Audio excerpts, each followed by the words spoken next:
The night of the claiming feast smelled of pine resin and burning tallow, and Hazel had never felt more certain of anything in her life. She stood at the edge of the great corridor that led into Thornvale Castle's banquet hall, her fingers wrapped around the small oak brooch pinned at her collarbone, the one her mother had carved before fever took her 3 winters past. The brooch was shaped like a running wolf, its lines worn smooth from years of being held in moments of fear. Tonight, Hazel held it differently. Tonight, it felt like a promise rather than a comfort.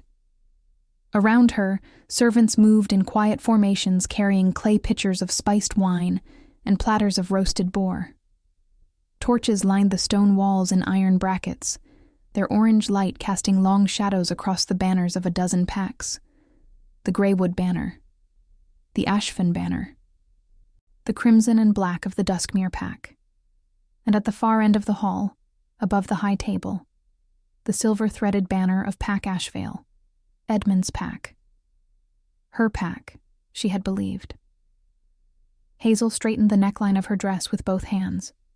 It was pale green, the color of new moss after rain, and she had sewn every seam herself over the course of 12 nights, working by candlelight until her fingers ached. The fabric had cost her 2 months of wages from the healer's lodge, where she served as a remedies keeper. She had unpicked and restitched the bodice 3 times until it lay flat and clean. There were no jewels on it, no embroidery, no lace. She could not afford those things. But the fit was true, and the color suited her. And when Mira had seen it that morning, her oldest friend had pressed both hands to her mouth and gone silent in the way she did when words failed her. "You look like someone worth choosing," Mira had whispered eventually, and the words had lodged themselves somewhere beneath Hazel's ribs, warm and fragile. She carried those words with her now, as she crossed the threshold into the hall. The feast was already underway. Lords and ladies of high-ranking packs occupied the carved oak benches along the great tables, their laughter rolling upward into the vaulted ceiling, where smoke from the central fire curled toward the iron grates above. Hazel moved through the crowd with practiced quietness. She had learned long ago that a woman of low station moved best when she moved like furniture, steady, invisible, purposeful. She found her place at the lower tables, among the lesser-ranked wolves and the unmated who had been invited by specific declaration of an alpha. Edmund had declared her. That declaration had come 6 weeks ago, during the harvest blessing, when he had pressed her hands between his and told her, quietly, that he intended to name her his chosen mate at the claiming feast. He had said the words with his jaw set and his gray eyes serious, and she had believed him because Edmund Vane had never been a man who spoke lightly. She believed him still, she told herself. She believed him when she found her seat, when a servant poured wine into her cup, when the drums at the back of the hall began their slow, ceremonial rhythm that signaled the beginning of the claiming rites. The hall stilled by degrees. Every voice dropped. Every cup was set down. Lord Edric, the keeper of rites, climbed the 3 stone steps to the raised platform at the head of the hall and unrolled the parchment scroll in his hands. He was an old man with a white beard that reached his chest, and he performed the claiming ceremony with the particular heaviness of someone who had presided over many such nights and expected none of them to surprise him. "Let the alphas who have come with declaration of intent present themselves," Lord Edric said. His voice carried the kind of weight that did not require volume. 3 men rose from the high table. The first was Lord Cale of Greywood, broad and silver-haired, who had declared intent for a young woman from his own pack, a formal announcement of little drama. The second was Beta-turned-Alpha Wren of Ashfin, who had only recently taken rank, and stood with the careful dignity of someone still learning to wear power without flinching. The third was Edmund. He rose from his seat at the high table with his back straight and his expression composed, and Hazel's chest filled with something bright and painful all at once. He was handsome, Edmund, dark-haired, sharp-jawed, the kind of man whose face other women noticed first. She had loved that face with the uncomplicated devotion of someone who had not yet learned to question whether she was loved back with equal weight. Lord Edric turned to him. "Edmund Vane, Alpha of Pack Asheville. You came before this gathering 6 weeks past and declared intent. Do you now name your chosen?" The hall was completely silent. Hazel set her hands flat on the table, very still.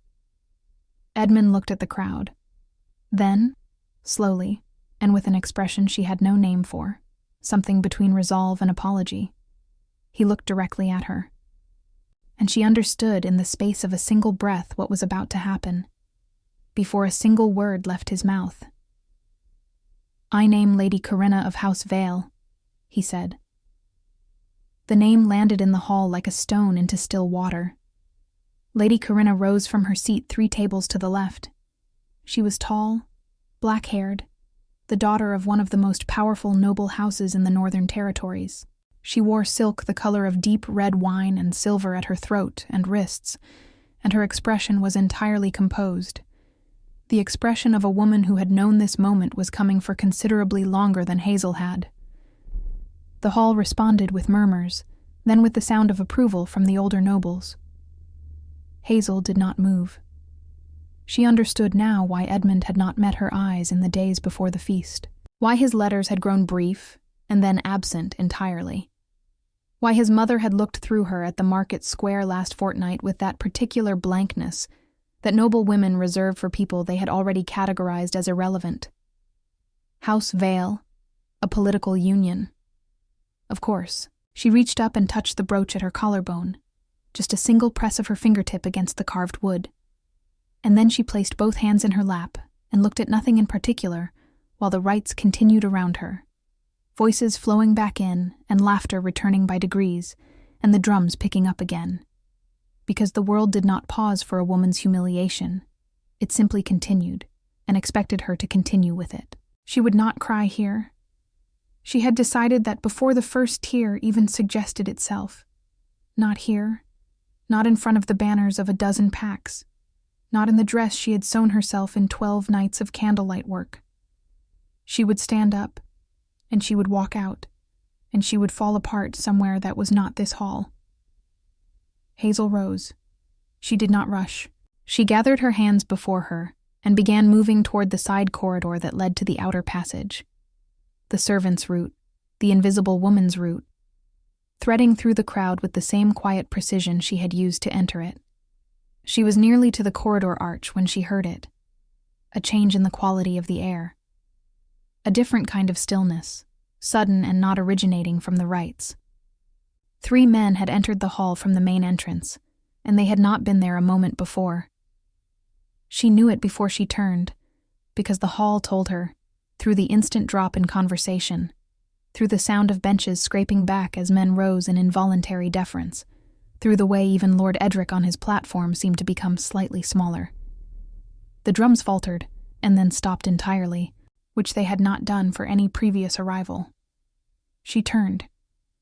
The man in the center wore no crown. He needed none. He was tall, considerably so, with long braided hair the color of midnight and ice-blue eyes that swept the hall with the careful attention of someone who had spent his life reading rooms for threats, and found most of them unimpressive. A scar ran from below his left eye to his jaw. He wore black leather armor crossed with dark straps, a wolf pelt across his shoulders, and he moved with the particular stillness of something very large that was choosing, in this moment, not to move quickly. Hazel did not know his name.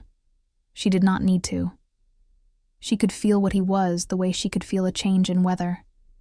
In her bones, in the back of her throat, in the way the air seemed to reorganize itself around him. The man on his left was broader, with a scarred smile that suggested he found everything at least slightly amusing. The man on his right was leaner, dark-eyed, with the quality of absolute silence about him that was more unsettling than any amount of noise. The hall held its breath. And then the blue-eyed man's gaze moved through the crowd, not hunting, not performing, just looking. The way a wolf looks at a forest it has entered 100 times and still does not trust entirely. His gaze stopped. It stopped on Hazel. She stood very still, her hand at her collarbone, the exit arch 3 steps behind her. She did not understand why he was looking at her, specifically, out of a hall full of lords and ladies and noble wolves with banners above their heads. She was a woman in a moss-green dress with no jewels and an oak brooch, standing near the servants' corridor, trying to leave with what remained of her dignity. But he was looking at her, and he did not look away. The man's name moved through the hall in whispers before anyone announced him aloud. Adrian Voss, the Lycan King. Hazel had heard the name, as everyone in the Northern Territories had heard it, spoken in the careful tones reserved for things that commanded genuine fear.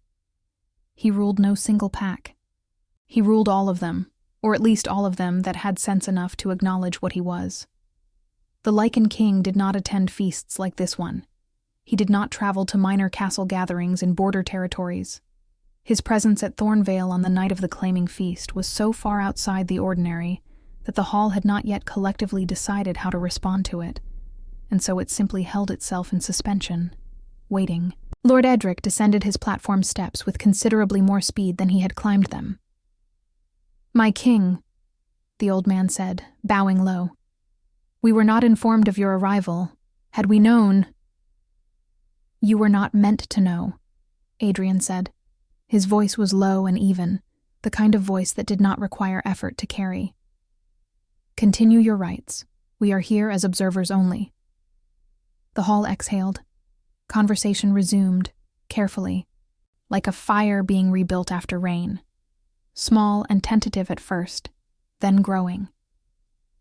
The drums restarted. Lord Edric returned to his platform with the composure of a man who had survived worse surprises, though Hazel suspected he had not. Adrian Voss moved to the side of the hall where space was immediately created for him by the simple mechanism of people stepping back without being asked. He did not sit. He stood with his arms loose at his sides and his gaze still resting, with an unhurried quality that was beginning to feel deliberate on Hazel. She realized she had not moved. The corridor arch was 3 steps behind her. She had been about to leave. She should still leave. That intention had not changed. The reason for it had not changed. She was still a woman who had just been publicly set aside in a hall full of witnesses. But something about being looked at by those particular eyes made moving feel complicated in a way she could not quickly explain. The man on Adrian's left, the broader one with the scarred smile, leaned toward his king and said something close to his ear. Adrian did not respond visibly. He simply continued looking at Hazel with the attentive stillness of a wolf that has identified something worth understanding. It was the man on his right, the lean, dark-eyed one, who moved first. He crossed the space between them, with the quiet efficiency of someone accustomed to navigating halls without being noticed, which struck Hazel as an odd quality for a man who radiated the kind of authority that made serving women forget their pitchers. He stopped 2 paces from her, and up close she could see that his dark eyes were assessing rather than threatening, the way a herbalist looks at an unfamiliar plant before deciding whether to touch it. "You were leaving," he said. It was not a question. "I was," Hazel agreed. Her voice came out steadier than she expected, which she was grateful for. "The feast has barely reached its middle hour. I am aware." He studied her for a moment longer. Then, with a slight inclination of his head that was almost respectful, "Caius, of the King's Guard." He did not offer his hand. Neither did she. "Hazel," she said, "of no particular significance to anyone in this hall." Something shifted in Caius's expression. Not quite a smile, but the precursor to one. "That," he said, "seems to be a matter of some debate at the moment." Before she could ask what he meant, the broader man appeared at her other side with the sudden cheerfulness of someone who had decided he liked her on no evidence whatsoever. "Brennan," he said, extending a hand with the ease of a man who operated without ceremony. "Also of the King's Guard, though I hold that title with considerably less gravity than Caius here." He glanced at his companion. "He was born serious. I've checked." "You've never checked anything in your life," Caius said, without turning. "I've checked that the wine in this hall is better than whatever they served at the last 3 border gatherings. That counts. Despite everything, despite the green dress and the oak brooch, and the sound of Edmund Vane saying another woman's name still echoing somewhere in the back of her memory. Hazel found herself looking at Brennan with something that was nearly amusement. He had the kind of blunt warmth that made rooms feel less dangerous. "Is there something you both require from me?" she asked. "Or have I become interesting simply by virtue of standing near an exit?" "You became interesting," said a third voice, "before you reached the exit." She turned. Adrian Voss stood 4 paces away. She had not heard him cross the floor. He was close enough now that she could see the texture of the scar along his jaw, the precise cold blue of his eyes, the way he held his considerable presence with a kind of deliberate restraint, like a door held shut, not because it was locked, but because the person behind it was choosing, with full awareness, not to open it. He was looking at her the way she imagined he looked at maps before a campaign, thoroughly, with the intention of remembering everything. "The brooch," he said. Her hand moved to it instinctively. "My mother carved it." "I know what it is," he said. "I've seen that mark before. Running wolf, oak wood, the old style." A pause. "Where was your mother from?" The question was odd enough that she answered it without thinking. "The Thornfield Valley, a small settlement. It no longer exists." Something moved behind his eyes. Not surprise exactly, but a rearrangement, the way a man looks when a piece of information lands precisely where another piece had already been waiting for it. "What is your pack?" he asked. "I have none." She lifted her chin slightly when she said it, because she had learned that the only way to state an embarrassing truth without shame was to state it as though it were simply a fact, which it was. "I was brought to Thornvale as a remedies keeper. Lord Edmund Vane declared my invitation to this feast, and his claiming tonight." The words were quiet and not unkind, and somehow that made them worse. "He did not claim me," she said. "He claimed Lady Corinna of House Vial." "I heard." "Then you understand why I was leaving."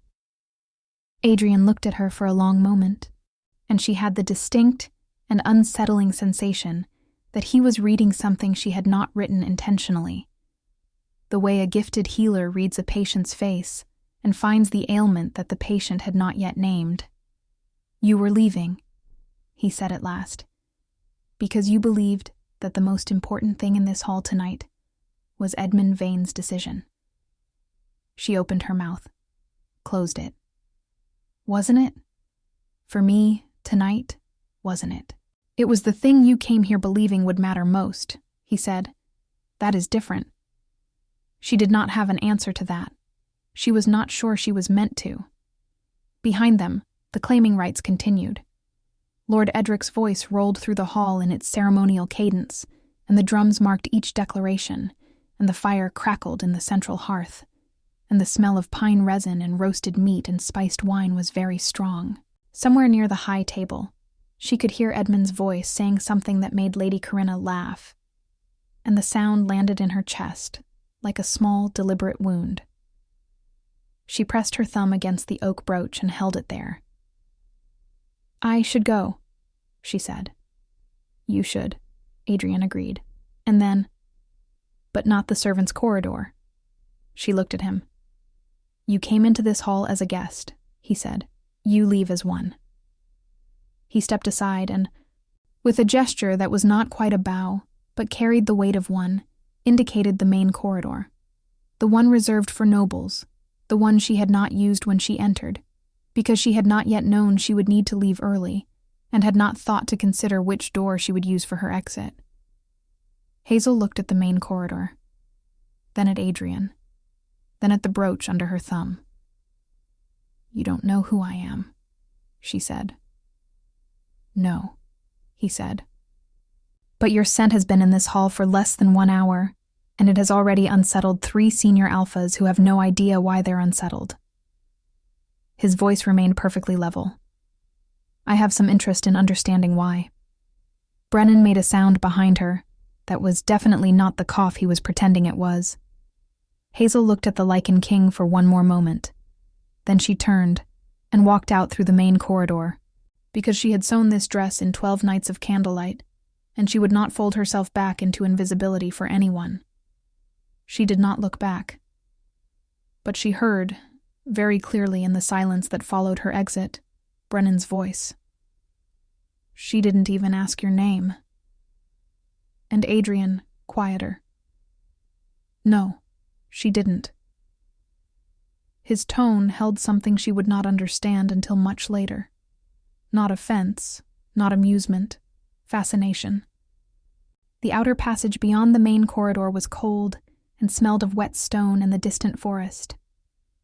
Hazel walked it alone, her footsteps quiet on the flagged floor, the sounds of the feast diminishing behind her until they were only a muffled pulse, drums and voices and the life of a hall that had moved on from the small drama of one woman's humiliation without pausing to mark it. The castle's outer passage was lit by iron wall sconces spaced widely enough apart that the spaces between them were genuinely dark, and Hazel moved through those spaces without slowing, because she had learned, in years of early morning work at the Healer's Lodge, not to fear the dark between lights. She was nearly to the outer courtyard gate when she heard running steps behind her. Light ones, familiar. Hazel. Mira caught her at the gate arch, breathless, her brown hair escaping its braid, her wool shawl askew from having moved quickly through a crowd. She was 24, 2 years older than Hazel, with a round face and quick dark eyes that missed very little and forgave most of what they saw. She had been Hazel's companion since childhood, not a packmate, never that, but something older and more reliable than pack bonds, which were, as tonight demonstrated, subject to revision. She took one look at Hazel's face and pulled her into an embrace without a word. Hazel stood very still inside it. She kept her spine straight and her jaw set, and her hands at her sides, because if she let herself accept the comfort of it fully, she would lose the careful architecture of composure she had constructed between Edmund's declaration and the main corridor.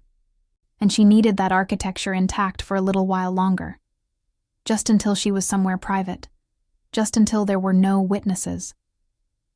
"I saw," Mira said quietly against her hair. "I'm sorry." "It's done," Hazel said. Her voice was even. "It's finished." Mira pulled back and held her by both arms, looking at her with the directness of someone who had known her long enough to see past the evenness. "You're holding it together by the skin of your teeth. I'm holding it together. The mechanism doesn't matter. The mechanism matters when it gives out at an inconvenient moment." Mira's eyes moved past her toward the corridor. "Also, Hazel, there are people saying—" "I know what they're saying, that the Lycan King arrived. That he spoke to you."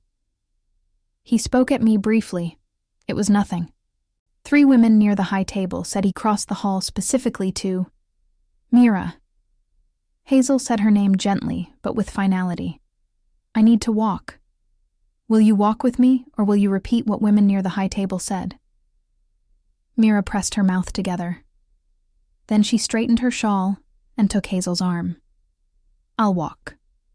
They passed through the courtyard gate into the outer grounds of Thornvale Castle.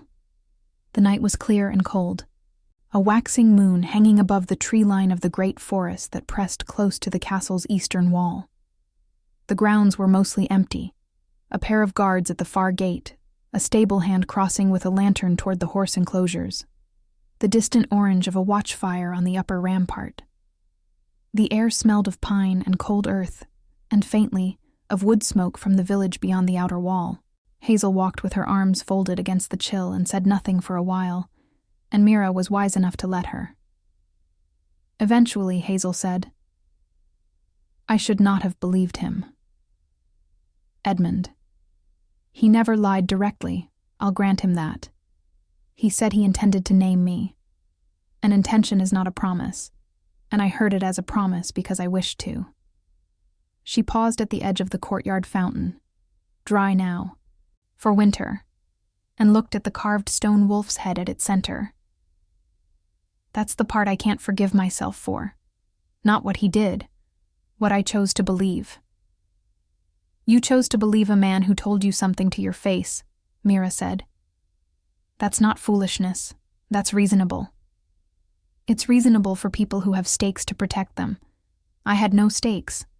A woman with no pack, no house name, no rank. When a man of Edmund's standing makes a declaration to someone like me, I should have understood immediately what it was. And what was it? Hazel looked at the wolf's head. A convenience. I was useful to him while Lady Corinna's family deliberated. I was attentive and undemanding, and I asked nothing of his political life, because I had no political life of my own to trade in. When House Vial confirmed the match, I became inconvenient. She touched the oak brooch. I dressed up the inconvenience nicely enough to attend his feast. He did not have the grace to tell me before I arrived. Mira was quiet for a moment. Then, I want to say something uncharitable about Edmund Vane. Please don't. It won't help. It would help me. Despite herself, Hazel exhaled something close to a laugh. Mira caught the sound and held it, carefully, the way she held most things.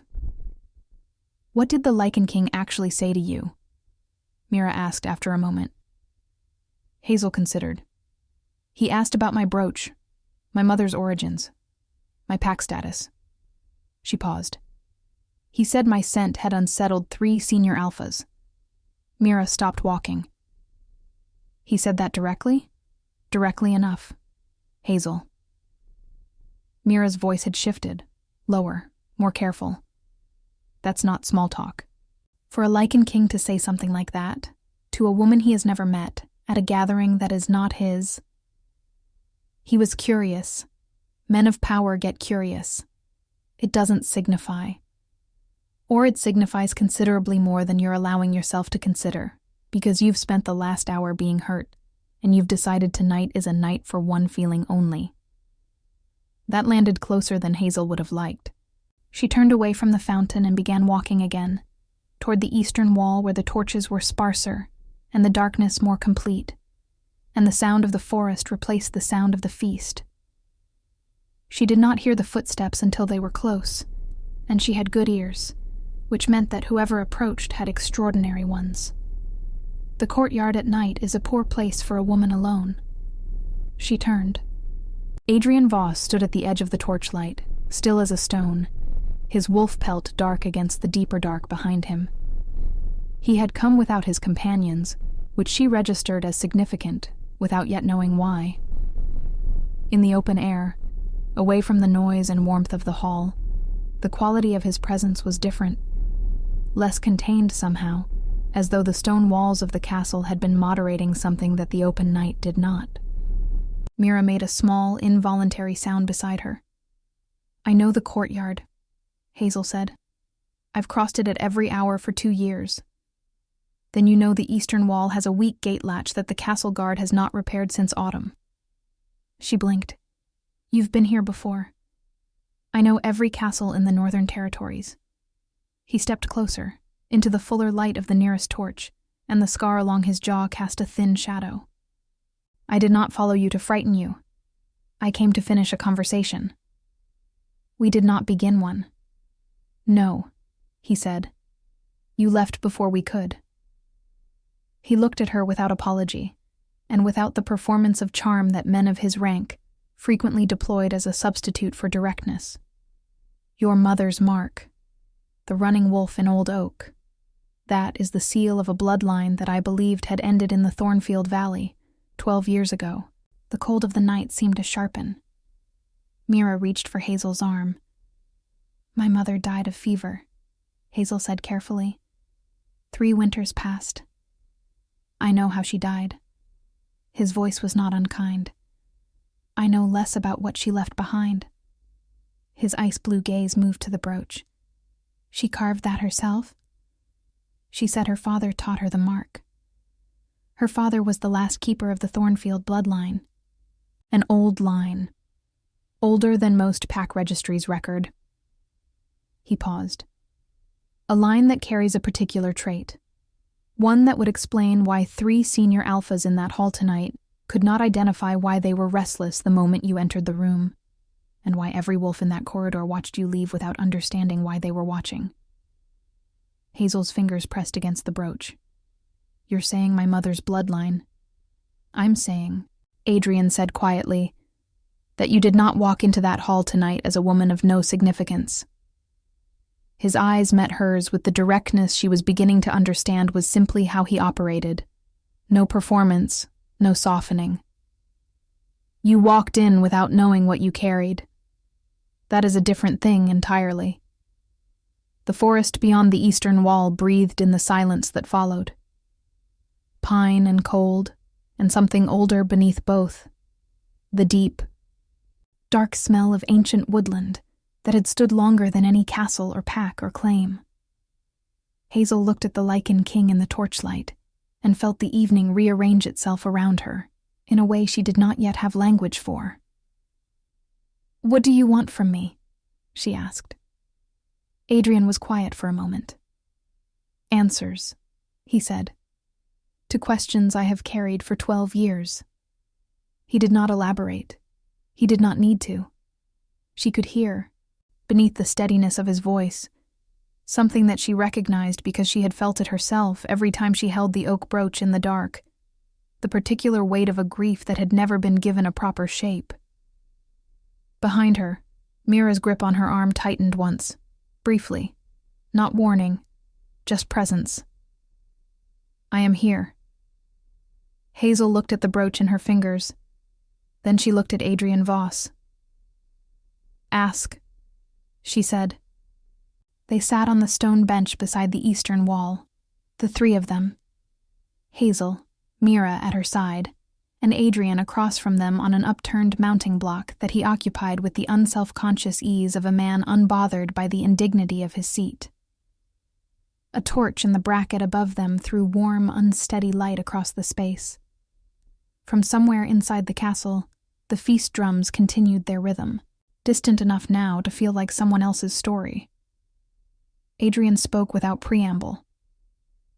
12 years ago, a settlement in the Thornfield Valley was destroyed, not by war, by a curse. Hazel went still. The curse was old, he continued. Older than the pack that carried it, older than most written records. It had been bound to a bloodline, contained generation after generation by the keepers of that line. As long as the bloodline held the binding, the curse slept. He looked at her steadily. When the last male keeper died without passing the knowledge of the binding to a successor, the curse broke loose. The settlement was gone within a fortnight. Fever took most of them. "My mother," Hazel said. The word came out quietly. Her father was the last keeper. I believe he did not tell her what she carried because he intended to teach her brother instead. The brother died before the teaching was complete. A pause. When the settlement fell, I sent scouts. We found no survivors, no records, nothing to indicate the bloodline had continued. She had already left, Hazel said slowly. She left the valley 2 years before it fell. She told me she had a quarrel with her father. She never said what about. "A quarrel," Adrian said, and something moved briefly in his expression. Not quite sorrow, but its near neighbor. She left carrying a piece of the binding in her blood and no knowledge of what it was. And the curse, without its full keeper, went loose. The night pressed close. Mira had gone very quiet beside Hazel, the kind of quiet that meant she was listening with her entire body. "What is the curse?" Hazel asked. "It takes wolfkind," he said, "specifically alphas. It works slowly, a deterioration of the bond between a wolf and its shifted form. Over years, the shift becomes painful, then impossible, then the wolf dies of the separation." His jaw tightened briefly. "It has been active for 12 years. I have lost 7 pack leaders to it. 3 more are showing early signs. And the weight of that number, 7, landed in the courtyard between them like something physical." "And the binding," Hazel said. "You believe I carry it.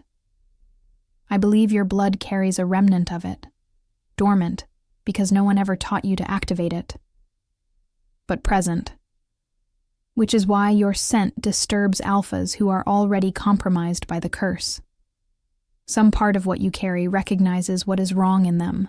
Hazel looked down at the oak brooch in her hands. The running wolf, worn smooth.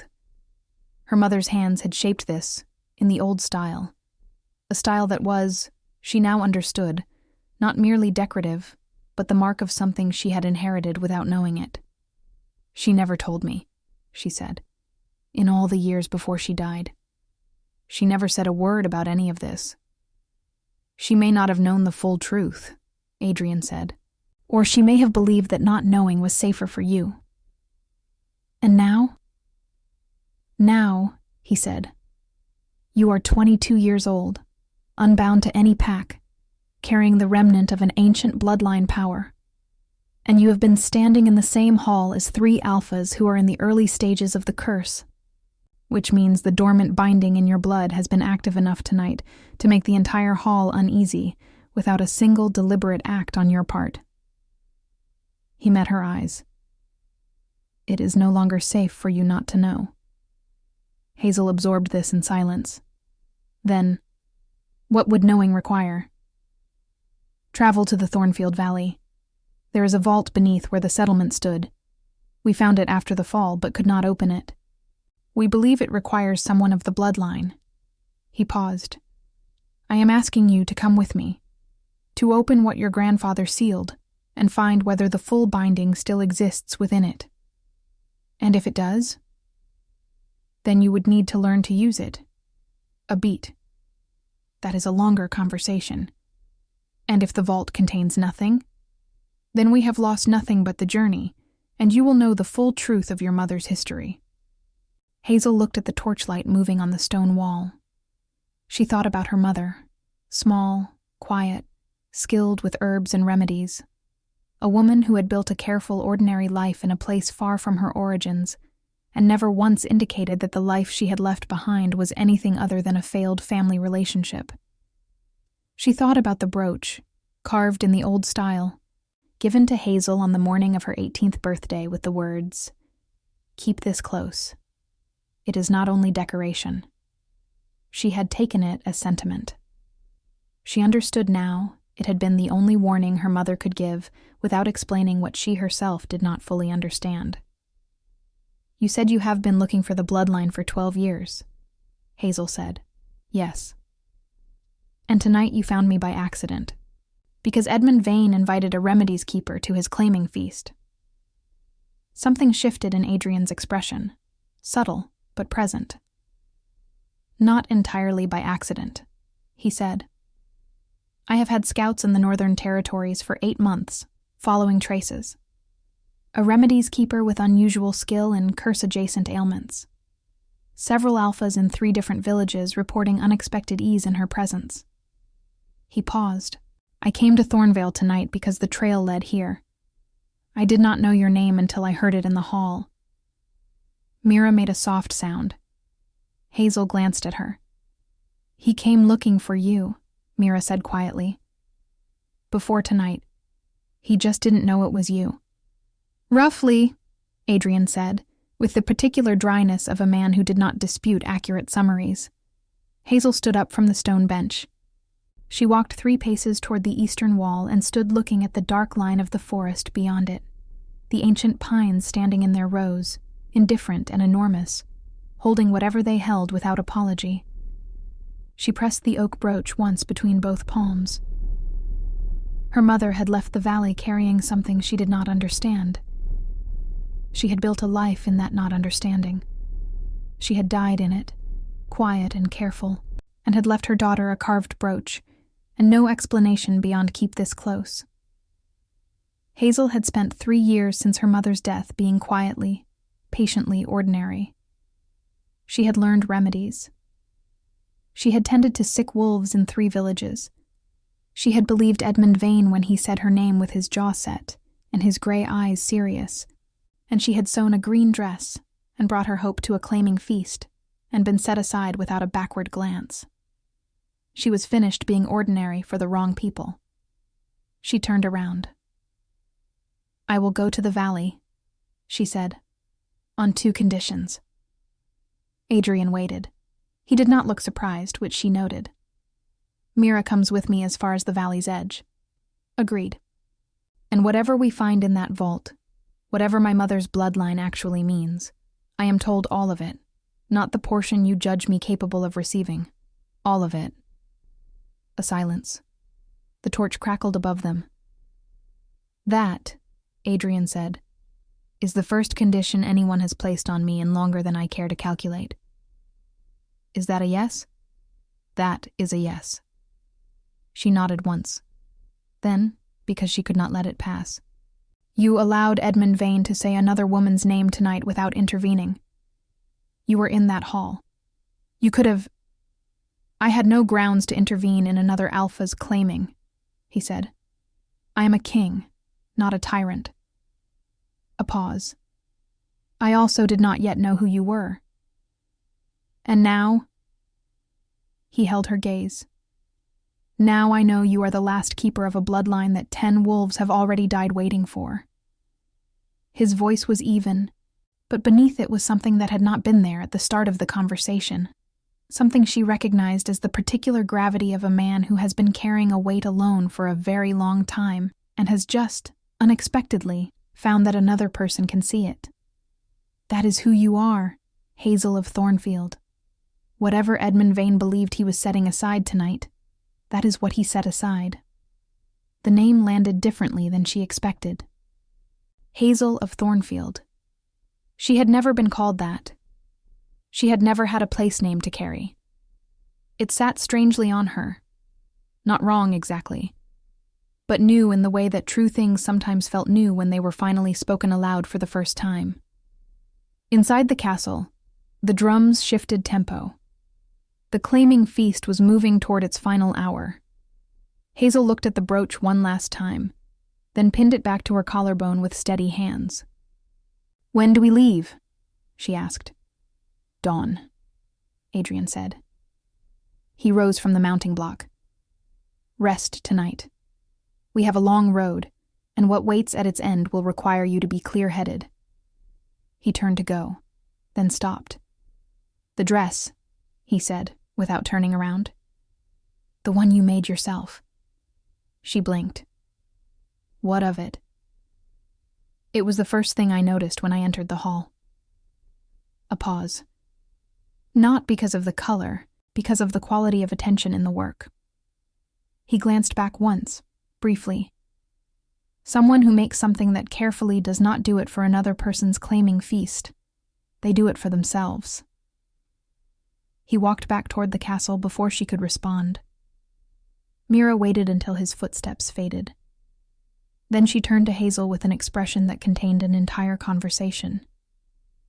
"Say nothing," Hazel said. "I wasn't going to say anything. You were."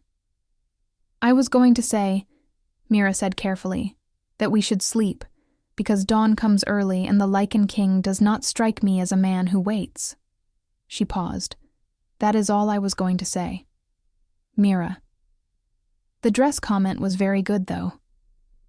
Hazel walked back toward the castle with her chin level and the oak brooch warm at her collarbone, and she did not allow herself to smile until she was certain no one could see her face. The road to Thornfield Valley took 4 days. They traveled with a small company: Adrian, Brennan, Caius, 2 Royal Scouts, Hazel and Mira, moving through the northern territories on horseback, along roads that narrowed progressively as the settlements thinned and the forest thickened around them. The landscape changed by degrees, the cultivated fields and village smoke of the border territories giving way to older land. Pine forests so dense the sky became a thin gray seam above the canopy. Stone outcroppings furred with moss, rivers running dark and fast between banks of frozen mud. The air smelled of cold resin and deep earth, and something beneath both that Hazel could not name but recognized somewhere older than memory. She rode quietly and observed everything. Brennan talked constantly, which she came to understand was not nervousness, but simply his natural state, a running commentary on the road, the weather, the quality of the previous night's camp provisions, the relative merits of various northern packs, delivered with cheerful impartiality and requiring no particular response. Caius rode in the silence that was apparently his permanent condition, and occasionally said something so precisely calibrated that it silenced Brennan entirely for a full minute, which seemed to be its purpose. Mira, after an initial wariness, had settled into a cautious rapport with Brennan by the second day, which Hazel noted without surprise. Mira had always had a talent for finding the warmth in people quickly. Adrian rode at the front, usually. He spoke when there was something to say, and was silent when there was not. And the quality of his silence was not unfriendly. It was simply the silence of a man whose interior life was full enough that he did not require external noise to fill it. On the second evening, when the company made camp in a clearing beside a frozen stream, he sat across the fire from Hazel and answered every question she asked about the curse, the vault, her grandfather's bloodline, without deflection or abridgment. He had promised her the full truth, and he gave it with the methodical care of someone who had been organizing this information in his mind for years and was now finally able to deliver it to the person it belonged to. She learned that her grandfather's name had been Edwin, that he had been the 7th-generation keeper of a binding ritual so old its origins were recorded only in fragments, that the binding worked not through force, but through blood recognition. The curse, when it encountered the keeper's bloodline, was drawn back into containment, the way water is drawn into dry earth, that her mother had carried a remnant of this capacity without ever knowing it, which was why sick wolves had always recovered faster in her presence, why her remedies worked better than any training explained, why Hazel herself had spent 3 years as a remedies keeper and never fully understood why her patients improved more quickly than the herbs alone accounted for. "You have been using it unconsciously your entire life," Adrian told her on the 3rd night. "Every time you tended a wolf showing signs of the curse's early work, you were drawing it back partially without knowing what you were doing or why." "The 7 alphas who died," she said. "Did any of them come to me?" "No," he said. "They were in the far eastern territories, far from any trail that led to you." She held that quietly. 7. She did not know if knowing earlier would have saved them. She suspected Adrian had asked himself that question more than once, and she did not ask it aloud, because some questions were not useful, only painful. On the morning of the 4th day, the valley opened before them. It was not what she expected, though she could not have said precisely what she had expected. The Thornfield Valley lay in a natural bowl between 2 long ridges of pine-covered hills, and it was empty. Not the emptiness of a place that had never been inhabited, but the particular emptiness of a place that had been and was no longer. Stone foundations visible beneath the encroachment of winter grass. The ghost lines of what had been pathways. A well, still standing, its stones dark with age and moss. The forest had been reclaiming the edges of the settlement for 12 years, and had made significant progress. But the center of the valley remained open, as though something in the ground itself resisted being completely covered. Mira stopped her horse at the valley's edge and did not speak. Hazel rode down into it. She found the vault without needing to be directed to it, which Adrian, riding quietly behind her, noted without comment. It was beneath the largest of the stone foundations, a heavy iron-banded door set flush with the earth, its lock mechanism corroded with disuse. When Hazel knelt beside it and pressed her palm flat against the iron, she felt something move beneath her hand. A vibration, low and resonant, like a voice heard through a thick wall. The lock opened. Not with a key, not with force. It simply opened, the mechanism releasing with a sound like a long breath finally let out, because the blood in her hand was the only key that had ever existed for it. Inside the vault, on a stone shelf, was a single object. A wooden box, old enough that the grain had gone silver with age, bound with a strip of leather stamped with the same running wolf as her brooch. Inside the box was a folded piece of parchment, covered in her grandfather's handwriting, and beneath it, a vial of dark liquid sealed with wax. the concentrated binding, preserved, waiting. She read the parchment twice. Then she sat back on her heels and looked at the vial. Adrian crouched beside her at the vault entrance, close enough that she could see the reflection of the gray winter sky in his eyes. He waited. He had, she had come to understand, an extraordinary capacity for waiting, for allowing things to arrive in their own time, rather than pulling them forward before they were ready. He wrote instructions, she said, for the keeper who came after him. He thought it would be my mother. She paused. He says the binding must be administered by the keeper directly, not consumed, given, through contact. She looked at the vial. The keeper places the binding and then carries the sealed curse in their blood until it dissolves naturally. It takes several months. Is it dangerous for the keeper? He says it causes fatigue, occasional pain, at the sites where the curse is most concentrated. She met Adrian's eyes. He also says it does not kill the keeper. He writes that with some emphasis. He had reason to emphasize it, Adrian said quietly. There were older accounts that claimed otherwise. He spent 20 years proving those accounts wrong. She looked at the vial again, then at the stone walls of the vault, and the patch of gray winter sky visible through the open door, and the empty valley stretching around them with its ghost lines of a life that had ended before she was old enough to understand what she had come from. The 3 alphas in your company who are showing early signs, she said. Caius is one of them, Adrian said.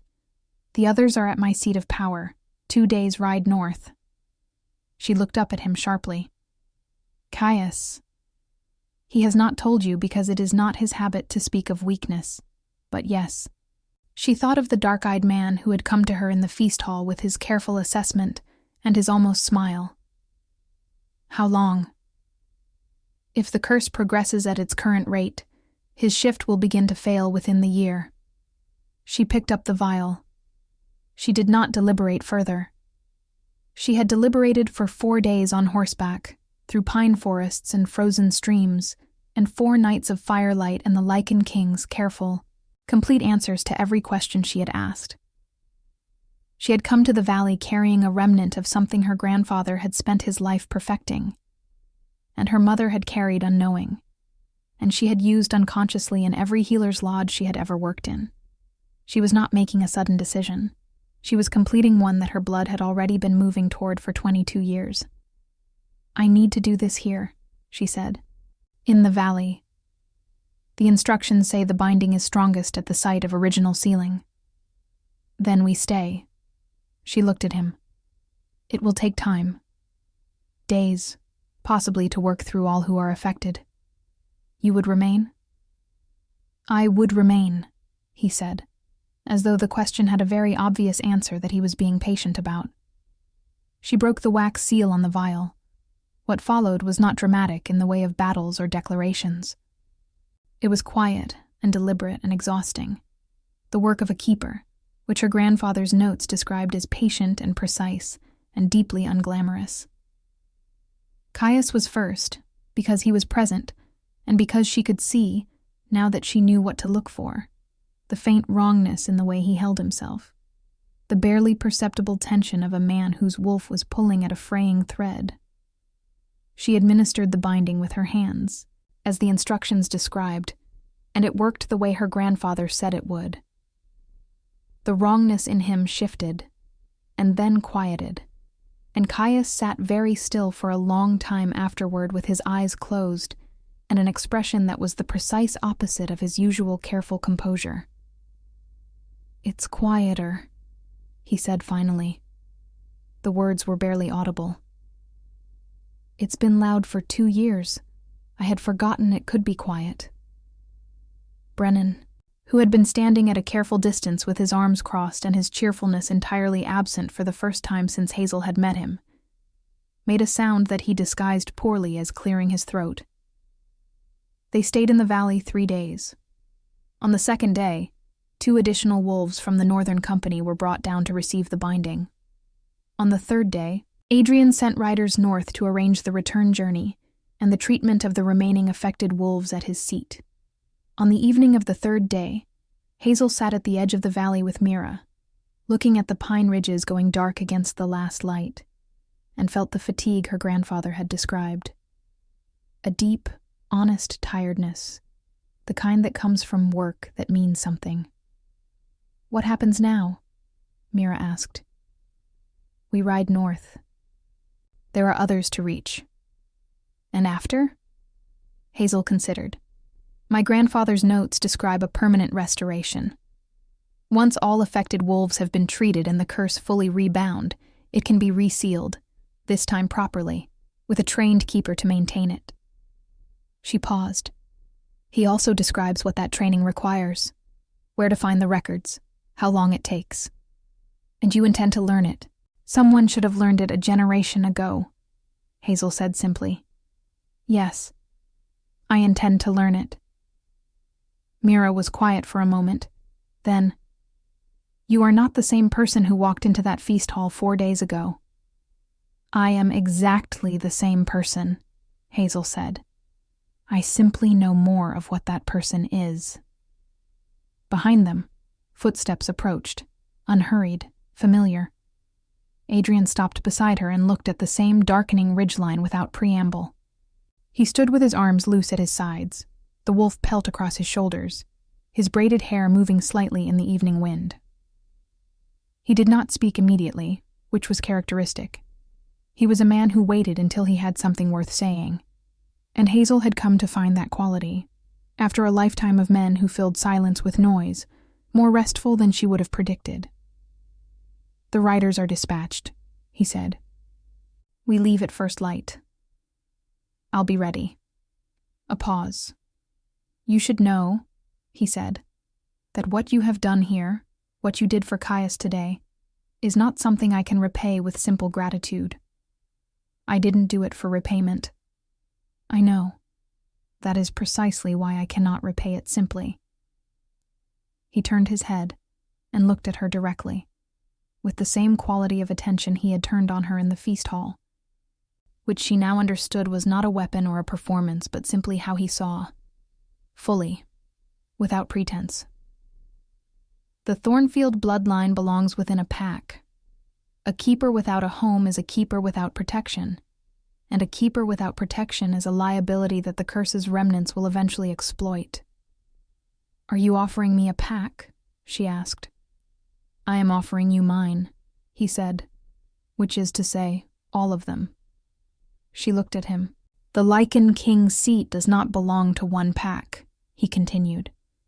"It belongs to all wolf-kind, or it should. A keeper of the binding seated there would be protected by every pack under that roof." A pause.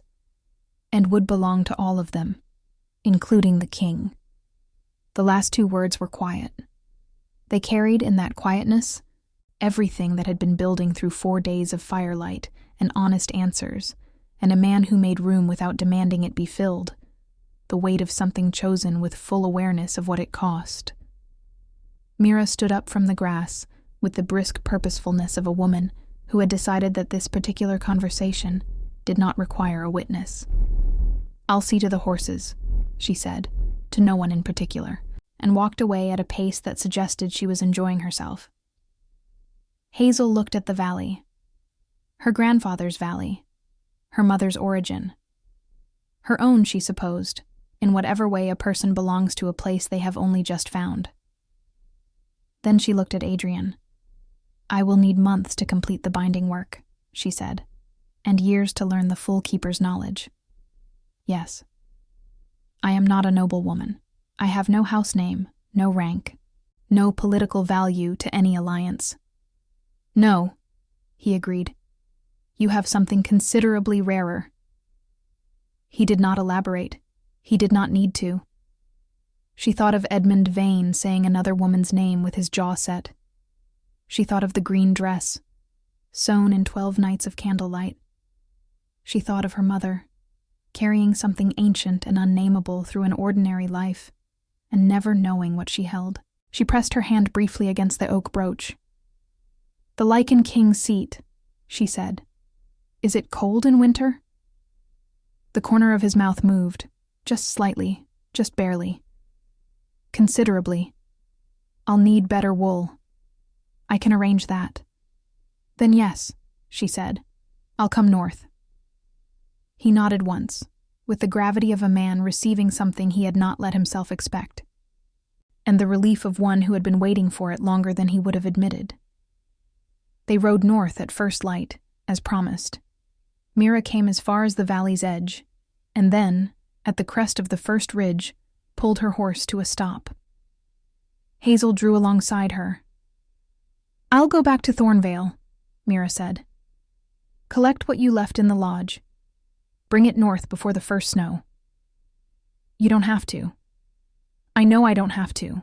Mira looked at her with her quick dark eyes, and in them was the whole length of their history together, every early morning, every cold winter, every moment that had led to a moss-green dress and a claiming feast and a courtyard in the middle of the night, and a man asking questions he had been carrying for 12 years. "I'll see you before the snow."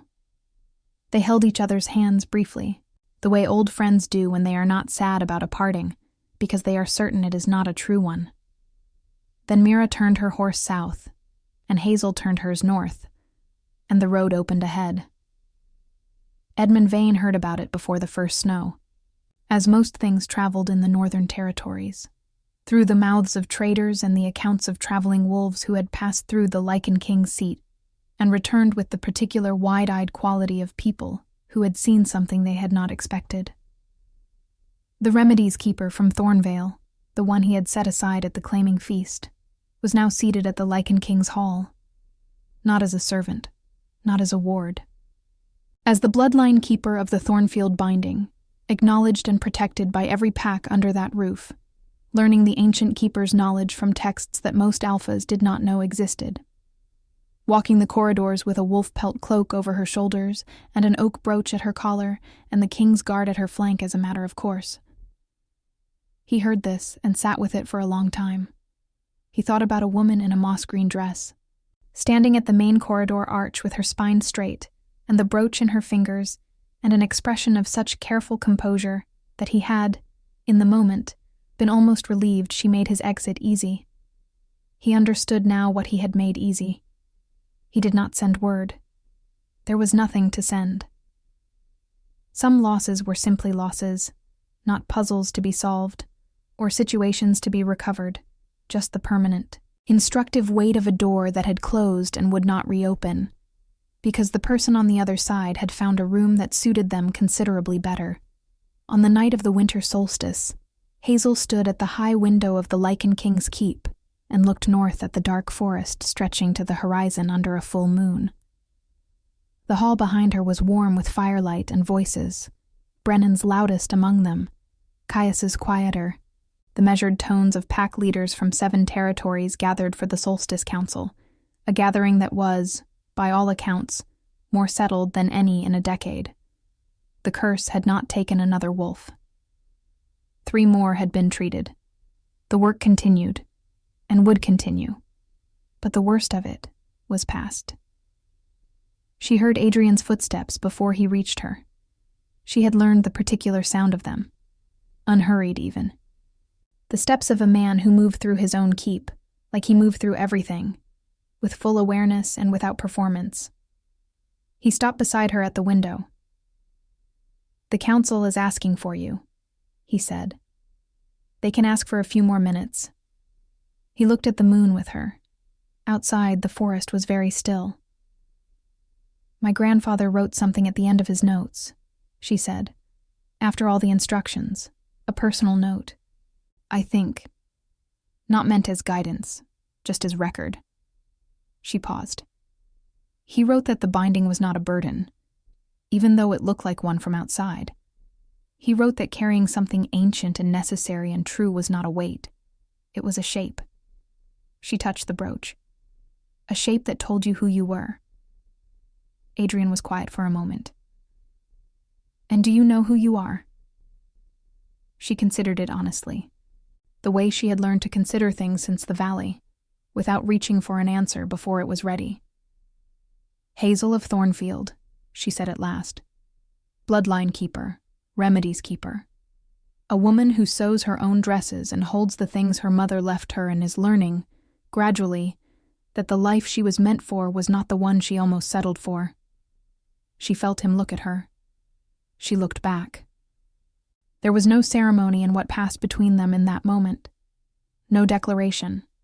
Only the particular quality of two people who had arrived at each other through genuine weight, through grief and long roads and honest questions and a vault opened by blood, and found that the arrival was not an ending but a beginning, that neither of them had manufactured, and both of them intended to keep. He reached out and placed his hand over hers, where it rested on the windowsill. His hand was large and warm and calloused, and it rested there with the quiet certainty of a choice made without reservation. She turned her hand over and held it.